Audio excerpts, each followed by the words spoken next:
Muraho mwese nshuti z'umusaraba wa Kristo Yesu, namwe abakunzi bakubaha Uwiteka TV, aho muherereye hose mu bihugu bitandukanye, ndabashuhuje mwese mu izina rya Yesu Kristo. Uyu munsi tugiye kurebera hamwe imbaraga z'amashengesho. Hari abantu benshi bajya bibaza bati, ese amashengesho koko afite imbaraga?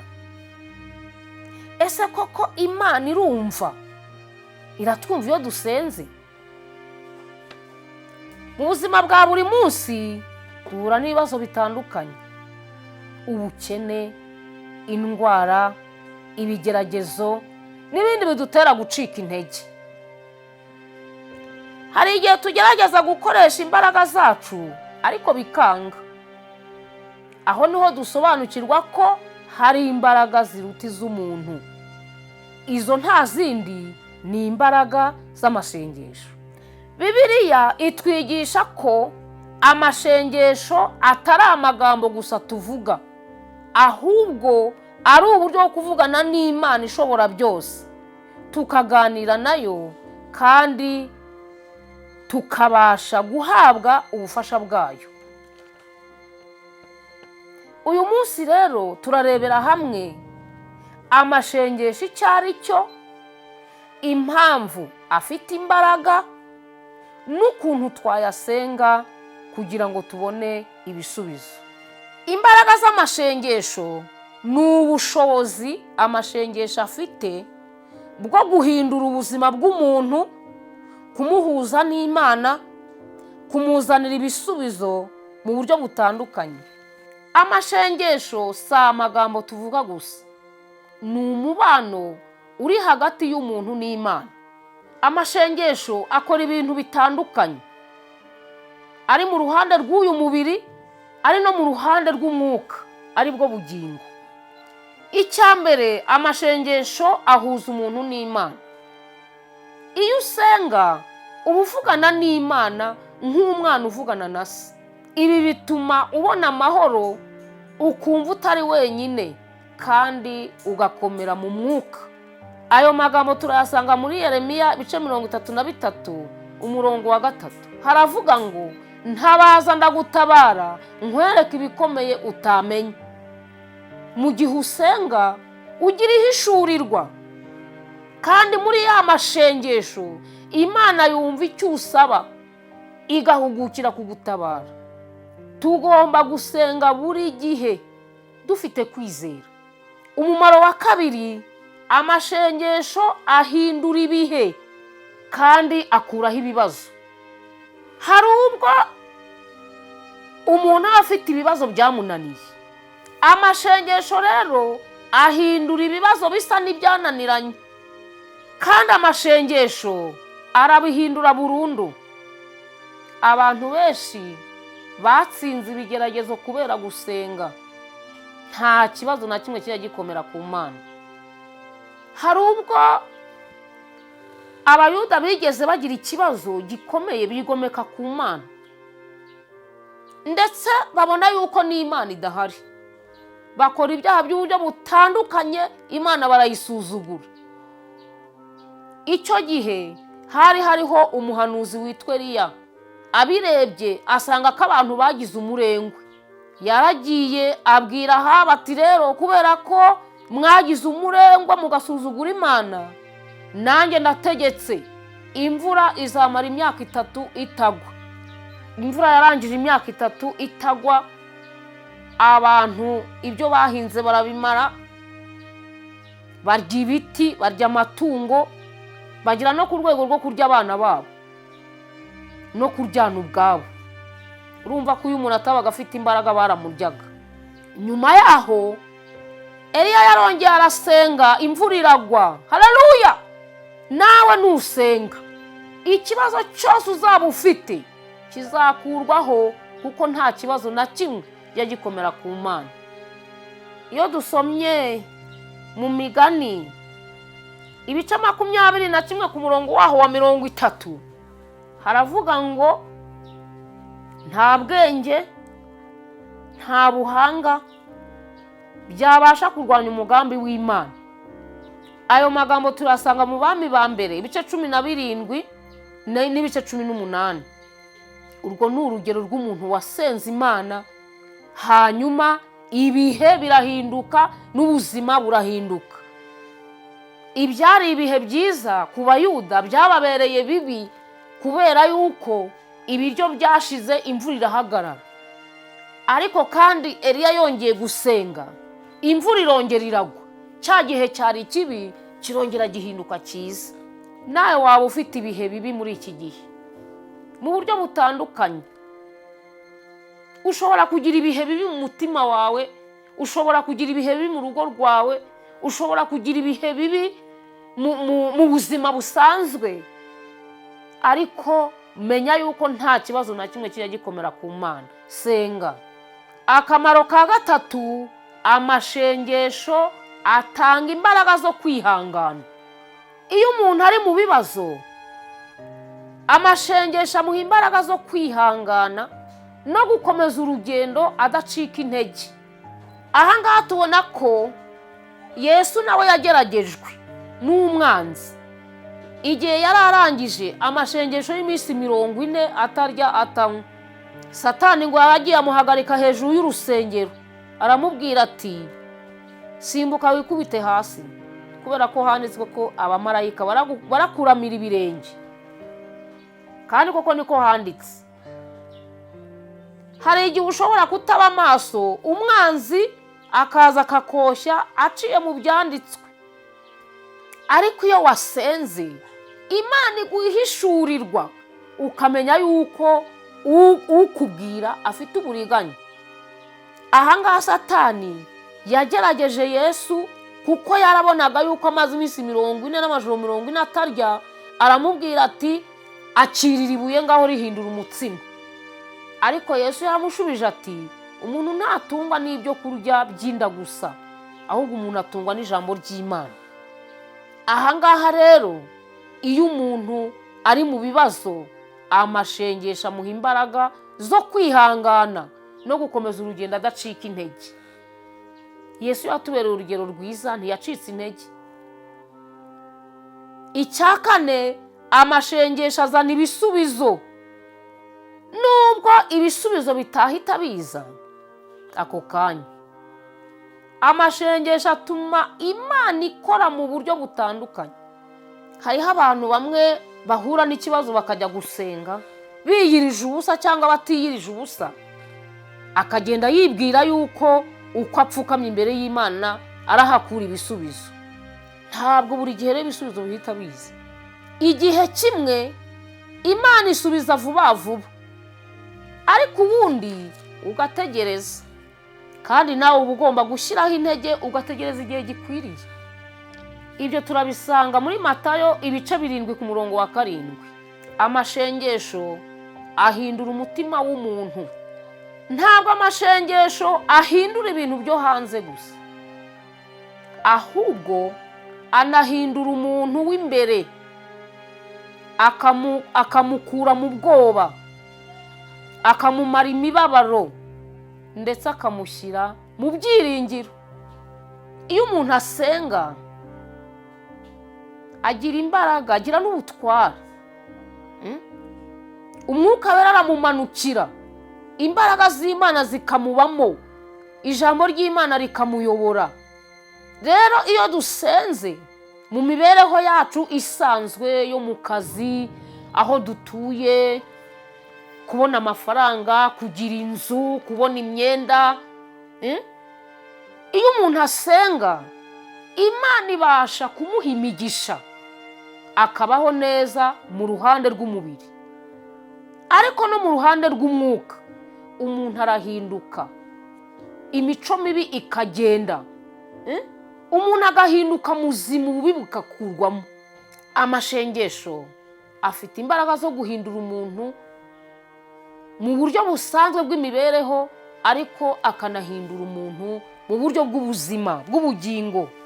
Icya gatandatu, amasengesho ararinda kandi agatanga amahoro.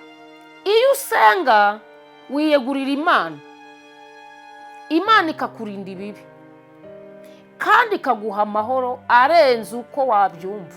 Amasengesho ni imbaraga zikomeye zihindura ibintu bibiri icyarimwe, ubuzima bwacu ndetse n'ibihe turimo.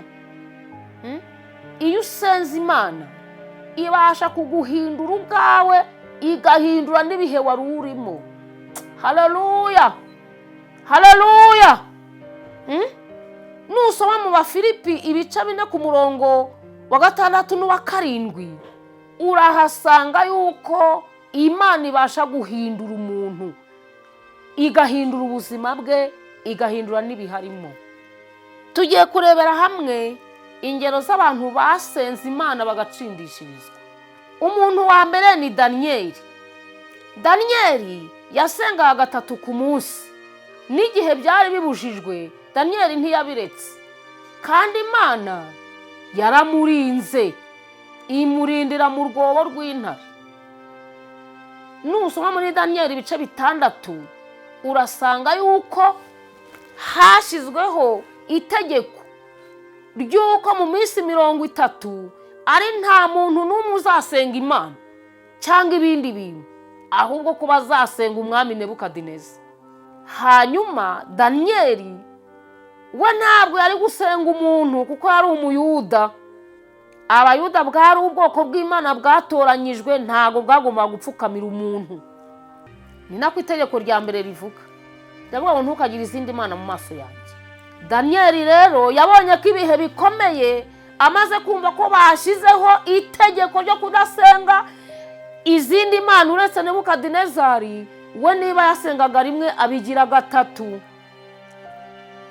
Wowe yuhuye n'ibibazo usenga kangahe? Undi muntu wa kabiri yitwa Hana. Hana yari yarabuze urubyaro, asengana umubabaro, asengana amarira, ndetse agera hahandi ngo iminwa yikubitaguraga gusa, abantu bagatekereza yuko yasinze. Ariko Imana irangije yumva gusenga kwe, imuha umwana Samweli. Uwo nguwo niwe wabaye umuhanuzi muri cya gihe cya Eli. Mu gihe cya Yesu, intumwa Pawulo na Sila basenze Imana bari muri gereza. Hari hariho itegeko ry'uko bibujijwe kuvuga izina rya Yesu. Hanyuma babasanga barimo babwiriza, babajyana kubafunga. Bari muri gereza rero barasenze, imiryango y'inzu irakinguka, ngo ndetse n'iminyururu yari iri ku maboko y'imbohe zose zari aho ngaho nayo iva ku maboko kubera gusenga. Twabonye yuko nta kintu gikomeye ku Mana. Barasenze bararirimba. Haleluya. Nawe senga, ujye uririmba, ibintu byose bikomeye bizakuvaho. Birashoboka yuko nawe ufite ibintu by'iminyururu, Sitani kabara gukinga inzugi z'ibisubizo, ariko igisubizo nta kindi ni ugusenga. Senga uririmbe. Abantu benshi baribaza batese kuki dusenga ariko ibibazo bikagumya bikatugendaho. Tugiye kurebera hamwe ukuntu ukwiriye gusenga amasengesho mazima. Umuntu usenga akwiye kuba afite kwizera. Ugomba kujya imbere y'Imana wizera yuko Imana ishoboye byose. Nusoma mu Baheburayo ibice 11 umurongo wa 6, aho ngaho hatubwira yuko tugomba kuba dufite kwizera. Ndetse ngo abakera bapfuye bakizeye, bakirindiriye yuko bahabwa ibyasezeranijwe. Ugomba kujya imbere y'Imana wizeye yuko ibyo usaba Imana ibifite kandi ko ibasha kubigukorera. Ugomba kujya imbere y'Imana wicishije bugufi, uzi neza yuko ukeneye Imana. Hari abantu bajya mu rusengero cyangwa bakajya gusenga by'umuhango kubera ko hari ibyo bakeneye, akagenda nk'umuntu ugiye gusaba ibyo akeneye ariko adakeneye uwo abisaba. Tugomba kwicisha bugufi imbere y'Imana tukamenya yuko dukeneye Imana. Ikindi ugomba gukomeza ntabwo ugomba kujya imbere y'Imana rimwe ngo ujyeyo kabiri ku bwa gatatu we gusubirayo. Ugomba gukomeza amasengesho, ugakomeza ukayasenga, ugakomeza ukadudika, nta gucika intege. Iyo dusomye mu Batesalonike ba mbere ibice 5:17 hatwereka abantu ko basenze bagakomeza bagasenga kandi bakabona ibisubizo. Yesu ubwo yaravuze ngo musenge ubudasiba, kandi impamvu tugomba gusenga ubudasiba nuko hari umwanzi shitani, hari abadayimoni, hari iy'isi, hari iy'imibiri. Ibyo byose babishaka ibyo umwuka wera adashaka. Niyo mpamvu niba uri umukristo ntukomeze gusenga, uzisanga nawe uri gukora ibyaha nk'iby'aba bandi. Ugomba kuvugisha ukuri. Ntabwo ugomba kuba indyarya imbere y'Imana. Hari abantu bajya gusenga ariko ntibabwize ukuri Imana. Hari n'abantu bajya kwihana ugasanga ari kujya ashyiramo ibintu bya gobyori adashaka kwerekana ukuri kwiwe. Uwo nguwo nta hantu ashobora guhurira n'Imana, kuko Imana ni inyakuri, nta nubwo igira ibinyoma. Niba se ugera imbere y'Imana ukumva udashaka kwihana, ukumva udashaka kugaragara nabi imbere yayo, wajya kuyibwira ukajya wumva hari ibyo wayicinga, ubwo urumva hari ikintu yakumarira. Ugomba kuvugisha ukuri imbere y'Imana n'imbere y'abantu. Hari ibintu byinshi bituma tutabona imbaraga. Hari ibintu byinshi bitubuza kubona imbaraga z'amashengesho. Rimwe na rimwe ugasanga abantu barafata gusenga nk'aho ari ikintu gisanzwe, babiha imbaraga. Ikintu gishobora gutuma rero utabona imbaraga z'amashengesho ni icyaha udashaka kureka. Hari ubwo ufite icyaha ukiyiziho ariko ugashaka kutabivamo. Abo ngabo uzabona yuko igihe cyose baba bashaka kugaragara neza imbere y'abantu. Imana irakuzi, izi n'umutima wawe, izi n'ibyo ukora. Niba utanditse mu gitabo cy'ubugingo, ubwo wanditse mu gitabo cyo kurimbuka. Imana yandika ayo mazina yakubonye, yakugenzuye. Ikindi cya kabiri ni uko utizera. Iyo ugiye imbere y'Imana utizeye yuko hari icyo yakumarira, n'ubundi nyine ntacyo yaguha. Niba ugiye imbere y'Imana ufite icyaha ukumva ntiwakireka, ntiwakireka. Si ubundi icyaha utareka ni nk'ikihe? Icya gatatu ni uko utihangana. Hari abantu batagira kwihangana. Abantu batagira kwihangana, ugasanga kamere zabo bahita bazerekaniraho ikibazo kibereye. Niba utagira kwihangana, umuntu yagutuka ugatera umugeri, undi yagukoraho ugakubita ingume, umuntu yakureba ukazamura umunwa, ubwo se koko uzajya imbere y'Imana gute? Ugomba kugira kwihangana, ukagira ubwenge bwo kumenya kwihanganira abandi, ukagira imbaraga zigutera kwifata no mu gihe waba uhuye n'ikibazo. Iyo dusomye mu butumwa bwiza tubwira yuko iryinyo ridakwiye guhorerwa irindi.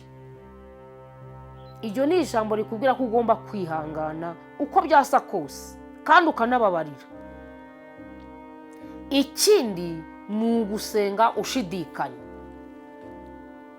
Ni ukuvuga ngo ujya imbere y'Imana ukayibwira, ariko mu mutima wawe ukumva yuko ibyo uri gusaba ntabyo uri bubone.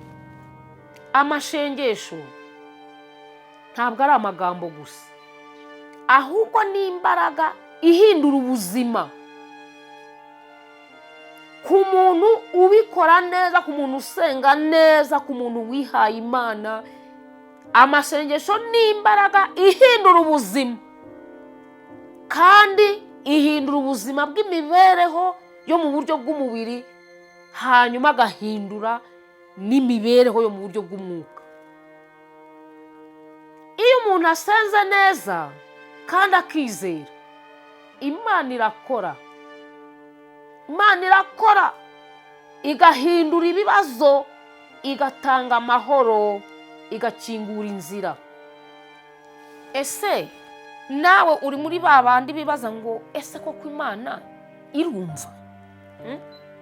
Iyo utekereza ko Imana itumva, itabasha no kugusubiza, uba urimo kwegera hahandi uba ushaka kuvuga yuko itanabaho. Inama nakugira, jya imbere y'Imana, wikubita imbere yayo, uyereke ibiri mu mutima wawe, umenye ko uri kubwira Imana. Ntago bigusaba kujya mu materaniro, ntago bigusaba kujya mu byumba, ntago bigusaba kugira undi muntu ubwira. Ihererane n'Imana mu mutima wawe, ntibigusaba no kujya mu cyumba ahantu. Ihererane n'Imana mu mutima wawe. Ushobora kuba uri kugenda, ushobora kuba uri gukora indi mirimo, ihererane n'Imana mu mutima wawe. Imana uyihe ikibanza, winjize Yesu Kristo mu buzima bwawe. Amaraso yarakweza agutunganye. Ubwo nibwo uzagira imishyikirano ukayigirana n'Imana n'umwuka wera na Yesu Kristo. Ndangije nkwifuriza guhinduka no kumenya yuko ukeneye Imana muri iki gihe.